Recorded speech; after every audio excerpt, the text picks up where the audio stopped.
Well, this little guy might be a way for you to get transported around the city in the very near future. It's an automated shuttle vehicle, and the city hopes to start a pilot project for them next spring.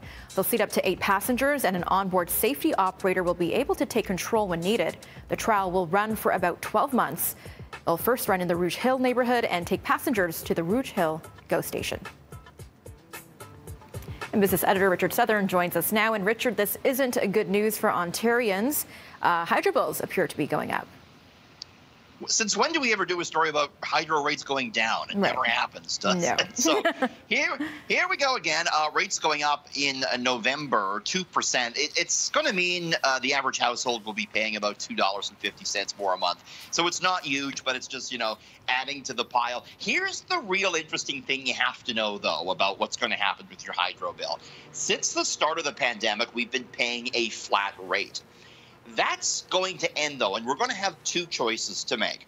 We can either choose to return to time of use pricing. That's when electricity becomes more expensive at peak times of the day.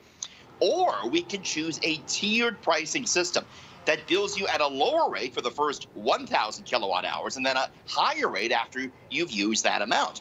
Now, Melissa, anyone who wants that tiered rate, you have to do it manually. You're going to have to pick that through your local power provider on their website. Otherwise, you'll be automatically transferred to the time of day pricing. So you're going to have to figure out what's going to save you the most money for your household. So you have a little bit of a decision to make there as regards our ever more expensive power bills. Right. Okay. And as Canada battles a second wave, WestJet is cutting almost all of its services in one area of the country. Boy, I mean, just on a daily basis, things getting worse for the airlines. I mean, this was quite the announcement today with WestJet saying it is scrapping indefinitely flights to Moncton, Fredericton, Sydney, Charlottetown, significantly reducing service to Halifax and St. John's. Now, as well, Quebec City flights have been scrapped. The airline says, we're just not seeing any demand for tickets. You got that Atlantic Canada bubble and COVID ongoing. I should mention WestJet will continue to fly Toronto to Halifax twice daily. The airline, Melissa, announcing another 100 layoffs today. Okay, and the pandemic has shut down another business, and this time it's a GTA icon that'll be closing its doors for good.